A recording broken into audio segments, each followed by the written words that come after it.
I was sitting at the wedding reception, the soft glow of candlelight washing over the table where my 7-year-old grandson, Leo, and I were seated.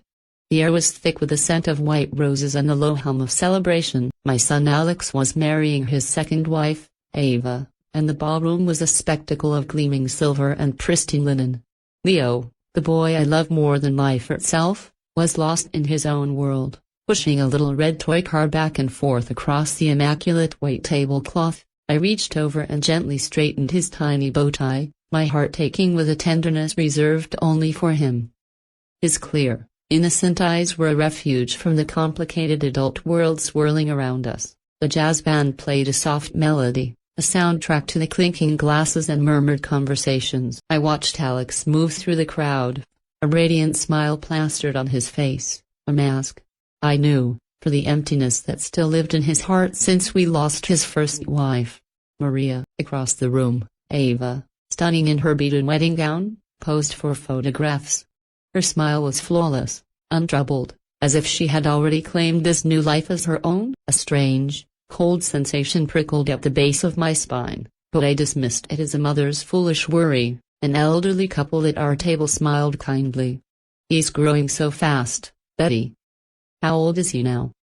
"He just turned 7, I replied, my voice soft. "Time flies." I turned to cut a piece of cake for Leo. He looked up, his eyes shining with a silent gratitude before he dropped his gaze back to his toy car, that small red vehicle, his only sanctuary in the crowded room. Suddenly, he stopped. His little hands stilled on the car. He looked at me with a seriousness that chilled me to my core. "Grandma?" he whispered, his small fingers, ice cold, gripping my hand. "I want to leave. Right now." My heart stuttered. I leaned close, my hand on his shoulder. "What's wrong, my boy? Tell me." He shuddered. His lips pressed into a thin line. "Grandma," he breathed, his voice so faint I had to bring my ear to his lips. "You didn't look under the table, did you?" His words were a blade of ice plunged into my chest. A terrible dread began to coil inside me, tightening around my lungs. I forced a calm I didn't feel. "It's okay, my love. Let your grandma look." With a trembling hand, I lifted the heavy white tablecloth and peered into the shadowy space beneath. Among the forest of chair legs and Leo's swinging feet, I saw it.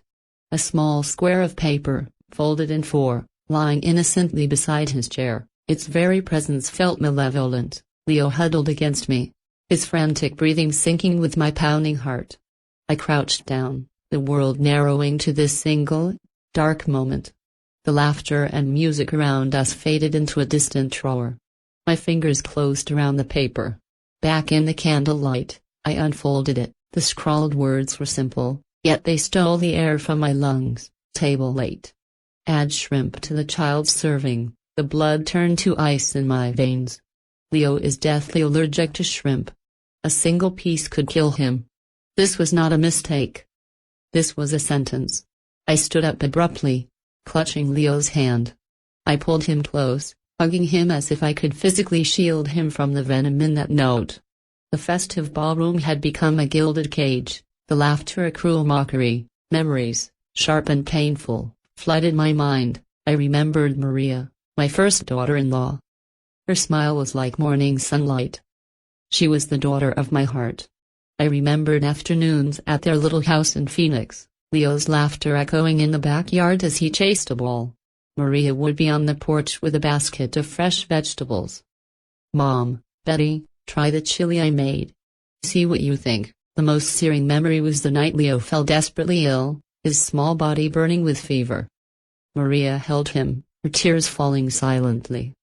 "Mom, Betty, I'm so scared," she whispered. I stayed with her through the night, until the dawn broke and Leo's fever broke with it. She looked at me, exhausted but grateful. "Thank you, Mom. Without you, I don't know what I would have done." Then, the phone call that shattered our world.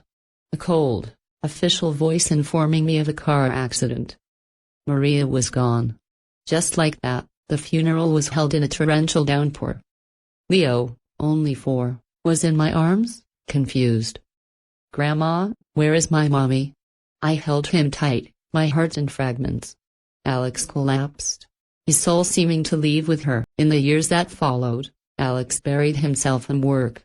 Leo grew quiet, his eyes often sad. I became his anchor. Lucy, my adopted daughter, became his sanctuary. She would come over with coloring books and cookies, her love for him as pure and fierce as a sister's. Sometimes, I would catch her looking at Alex with a depth of feeling that went beyond familial love, but I said nothing, afraid to disrupt our fragile peace. The first time I met Ava, the unease was immediate. She was perfectly charming, her smile rehearsed, her compliments calculated. At dinner, Leo was uncharacteristically silent, recoiling when she offered him chocolate. Lucy watched it all with a dark, knowing look. Ava insisted on washing the dishes, her efficiency almost aggressive. She tried to engage Leo, but he shrank from her. His distrust a silent alarm bell I foolishly ignored. The red flags multiplied. An outing to the park from which Leo returned silent and with a dirty shirt. A harsh whisper I overheard, "Stay still, Leo. Don't make a mess." On his 7th birthday, Lucy baked him a beautiful chocolate cake, and his face lit up with a joy I hadn't seen in years. Ava's gift was a pat on the shoulder and a dismissive, "Happy birthday, champ." The final straw was when Leo's teacher pulled me aside. "Mrs. Williams, Leo has been very withdrawn. Is everything okay at home?" On the walk home, Leo tugged in my blouse. "Grandma, I don't want to go home with Miss Ava." When I tried to reassure him, he shook his head with a firmness that broke my heart. "No, Grandma. She doesn't love me." I saw the pieces, but I didn't let myself assemble the horrifying picture. Not until the wedding. Back in the ballroom, the air was thick with impending doom. I found David, our waiter, his face paling as I shoved the note at him. "My God, that's my paper," he stammered. "A woman gave it to me." I dropped it when I was carrying the tray. "Who?" I demanded, my voice shaking with rage and fear. "I don't know her name. She just told me to give it to the chef." I stormed back into the ballroom, the dam of my patience finally broken. As the waiters began to serve the main course, I stood up, my voice cutting through the music and merriment. "One moment, please. Before we begin, I have something to clarify." The room fell silent. All eyes turned to me. "Who wrote this note?" I declared, holding the paper aloft, asking for shrimp to be added to the food of the child at table late. Alex rushed over, confused. "Mom, what's going on?" "Read it," I said, my voice harsh. His face went ashen as he comprehended the words.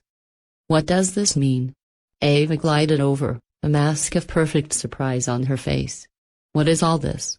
Some kind of bad joke?" "My grandson is allergic to shrimp," I said, my gaze locked on hers. "This is not a joke. This is attempted murder." The room erupted in gasps and whispers. Ava forced a laugh. "There's no name on that paper. Are you going to believe a story made up by a child?" The audacity of it stole my breath. But then, Lucy stood up, her eyes blazing. "That's enough, Ava," she said, her voice cold steel. She stepped forward and, with a crack that echoed in the silence, slapped Ava across the face. Ava clutched her cheek, turning to Alex with theatrical sobs. "You see? She's crazy with jealousy. The only wicked person here is you." Lucy shot back, her voice trembling with fury. "You wanted to harm an innocent child at your own wedding." In the chaos, a young woman, Ava's younger sister, Gloria, stood up, weeping. "It was me," she cried. "Ava gave me the note to give to the waiter. I swear, I didn't know what was in it." Ava whirled on her. "Shut up, Gloria. How dare you lie?" "I'm not lying." The girl sobbed. Lucy delivered the final blow. "If you keep denying it, we can ask to check the security cameras. Everything will be cleared up in a moment." Ava's face went slack with terror. Her silence was a confession louder than any scream. Alex stared at the woman he had just married, his world collapsing around him. "Leo is my son," he whispered, his voice breaking. "You tried to kill my son at our own wedding." Hotel security escorted a weeping, defeated Ava from the ballroom. Alex fell to his knees before Leo, his body racked with sobs. "Forgive me, my boy. Forgive me for not protecting you." I helped him up, squeezing his shoulder. "Luckily, we stopped it in time," I said, my voice grave. This false happiness ends now. In the days that followed, our family began the slow, painful process of healing. Alex retreated into a shell of guilt and remorse. But where I provided comfort, Lucy provided salvation. She became Leo's fierce protector. She prepared his lunches with meticulous care, drawing little smiling faces on the notes to his teacher. She took him to the park, teaching him to fly a kite, her laughter mingling with his, a sound I feared I'd never hear again. She was the one who sat by his bed all night when he was sick, telling him stories until he fell asleep. I saw the way Alex began to watch her, his gaze filled with a dawning realization of the true, steadfast love that had been beside him all along. One night at dinner, Leo looked up, his clear eyes fixed on Lucy. "I want Aunt Lucy to be my mommy," he said simply. The table fell silent. Lucy blushed, and Alex looked at her, his eyes glistening with tears. I smiled, placing a hand on my son's shoulder. "True happiness, son, doesn't come from a dazzling wedding dress, but from a sincere heart that knows how to love." Time passed. Ava vanished from our lives like a bad dream. Leo blossomed back into a happy child, his trust restored by Lucy's unwavering devotion. One day, Alex took Lucy's hand and stood before me. "Mom, I know I made a mistake. I was blind. I put Leo in danger," he said, his voice firm. "But this time, I don't want to let go of the person who has truly been by our family's side." Tears streamed down my cheeks as I nodded. "Son, the only thing I want is for you and Leo to be happy." That night, I sat by the window, watching the silver moon cast its light over our quiet street. The darkness we had endured was receding, replaced by a gentle, enduring dawn. We had lost much, and the scars would remain, but we had chosen each other. We had chosen love, courage, and the unbreakable bond of a family forged not just by blood, but by choice. And in that quiet moment, I knew a new chapter, a chapter of genuine light, had finally begun. The wedding's aftermath was not a clean break, but a slow, deliberate mending. The gossips in our suburban circle feasted on the scandal for a season, their whispers a faint, irritating hum just beyond our door. We learned to ignore it, building our own world within the walls of our home, a world where the air was no longer thick with pretense. Alex's transformation was the most profound. The guilt that had initially crippled him slowly metamorphosed into a fierce, focused devotion. He didn't just go through the motions of fatherhood, he immersed himself in it. He learned the names of all of Leo's classmates, helped him build elaborate Lego castles that sprawled across the living room rug, and, under Lucy's patient instruction, memorized every ingredient on every food label. His brow furrowed in concentration. He was rebuilding, not just his relationship with his son, but his own identity, brick by careful brick, and Lucy was the architect of this new foundation. Her love was not a loud, dramatic force, but a quiet, constant certainty. It was in the way she always knew when Leo had a bad dream, appearing at his doorway with a glass of water before he even called out. It was in the way she could coax a smile from Alex with a silly joke about his cooking, the sound of his genuine laughter becoming less of the rarity and more of the familiar music in the house. I watched their dance, a slow, cautious, beautiful waltz of healing. A look held a second too long. A hand brushed while passing a dish. The space between them, once filled with unspoken history and grief, now crackled with a tender, hopeful energy. One Saturday afternoon, 6 months after the wedding that wasn't, I found Leo and Lucy in the backyard. She was teaching him how to plant sunflowers, their hands covered in dark soil. Alex stood at the kitchen window, watching them, a softness in his eyes I hadn't seen since Maria was alive. He turned to me, his voice thick with emotion. "She's everything, Mom.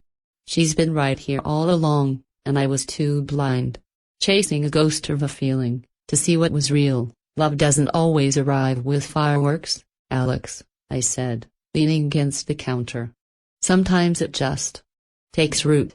And it grows so strong that you can't imagine the landscape without it." He nodded, his gaze drifting back to the garden. "I don't want to imagine it without her. The proposal was not in a ballroom filled with roses, but on our sun-drenched kitchen, surrounded by the scent of Lucy's freshly baked bread. There was no ring at first, just Alex, his voice steady and sure, taking both of Lucy's flour-dusted hands in his. "Lucy, you saved my son? You saved me. You loved us when we were unlovable, and you've built a home with us out of the broken pieces I left behind." He got down on one knee, and Leo, who was in on the secret, giggled from his hiding spot behind the door. "Will you let me spend the rest of my life building a world worthy of you? Will you marry me?" Lucy's answer was a tearful, joyful yes. That seemed to fill the entire house with light. Leo came bursting in to hug them both, and I wept happy tears into my apron. Their wedding was everything the first one wasn't. It was held in our backyard, under the very sunflowers they had planted together. The guest list was small, only those who had truly stood by us. Leo was the ring-bearer.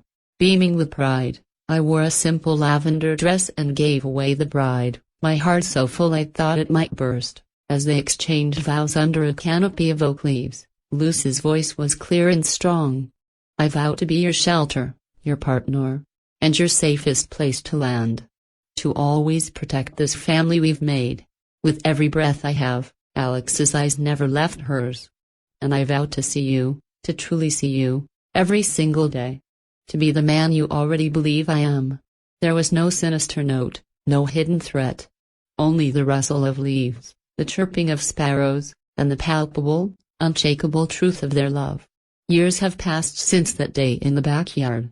The story of the note under the table has become a part of our family lore, a dark chapter that only makes the brightness of our present feel more precious. It is a reminder of the darkness we faced, and the light we choose to forge from it. Leo is a vibrant, confident young man now. His childhood fears a distant memory, though his vigilance about food allergies remains. He carries the best of Maria's gentle spirit and the fierce loyalty of the family that raised him. As for me, my greatest revenge was not in exposing Ava, but in witnessing the profound happiness that grew from her ashes. It was in watching my son become the father and husband he was always meant to be. It was in seeing Lucy, my adopted daughter, officially become my daughter-in-law, the mother of my grandson in every way that matters. I sit on the porch now, a blanket over my knees, watching Alex chase his and Lucy's little girl, my granddaughter, around the garden. Her laughter is like bells, a new song for our family. Lucy brings me a cup of tea, her hand resting on my shoulder for a moment, a silent communication of love and gratitude that needs no words. The journey was long, and the path was often dark. But we walked it together. We chose to listen to a child's whisper, to trust the instinct of the heart, and to fight for the light, and in doing so, we found a happiness that is not just a facade for a wedding photo, but a deep, resilient, and enduring truth. Our story is a testament to this, that family is a mosaic, pieced together from fragments of loss, choice, courage, and an unwavering, defiant love. And that, I have learned, is the most powerful revenge of all.